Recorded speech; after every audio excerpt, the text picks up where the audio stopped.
One person came and told me, while I was doing dawah, one non-Muslim came and told me, mind your own business. What should I do? I told him, I gave him incidents. Suppose you and your family, along with your wife and a small kid of 4 years old, goes on a hill station for a holiday. While you're on the hill station, on the hill, when you and your wife are talking, your son, 4 years old, walks away from you and is walking towards the edge of the cliff of the mountain. By the time you realize, he is far away, you can hardly see him. But you say, Ahmad, be careful. But your voice cannot reach there. He's far away. You can see him. While your son is walking towards the edge of the cliff, there's the elderly gentleman standing at the edge of the cliff and admiring beauty. He looks at your son, he smiles, and he continues admiring beauty. You want to shout, oh, mister, save my son. But your voice cannot reach there. Mister, save your son. Save my son, please. Voice cannot reach. The elderly gentleman looks at your son, smiles. He can see your son walking toward the edge of the cliff. After some time, your son falls over the cliff.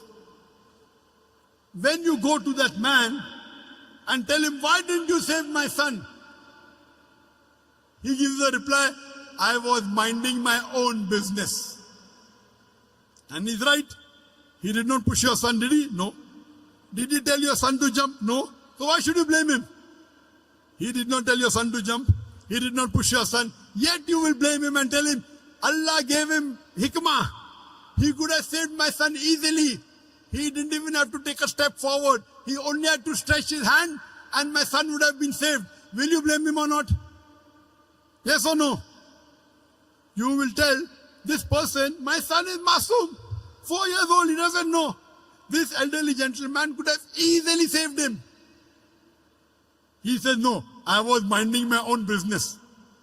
When anyone tells you, when you're doing dawah, that mind your own business, tell him, that's what I'm doing. I'm minding my business. It is the business of every Muslim to mind other people's business as far as deen is concerned.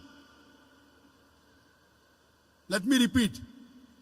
When anyone tells you mind your own business while doing dawah, tell him, it is the business of every Muslim to mind other people's business as far as deen is concerned. Kuntum khayra ummatin ukhrijat linnas ta'miruna bil ma'ruf wa tanhauna 'anil munkar. We are the best of people because we are enjoying what is good and we forbid what is wrong. That is what we are doing. We are doing our duty. We are enjoying the good and forbidding what is wrong. We are doing correct. Why you should feel shy? Why you should be ashamed? Imagine if you have a non-Muslim neighbor and you don't do dawah to him and he dies as a mushrik. On the day of judgment, Allah will ask him, did you accept Islam? He'll say no. He said, no one told me. That's right, but didn't you get the message? Allah gives the message himself. He didn't accept Islam. He'll go to hell. Allah will ask you, did you deliver the message to your non-Muslim neighbor? And if you say no, you will follow him. You will follow him because to deliver the message to the non-Muslim is fard. If you do not deliver the message to your non-Muslim neighbor, you will follow him and you will also go to hell. Allah subhanahu wa ta'ala says in Surah Al-Asr, chapter number 103, verse number 1 to 3, the criteria to go to Jannah.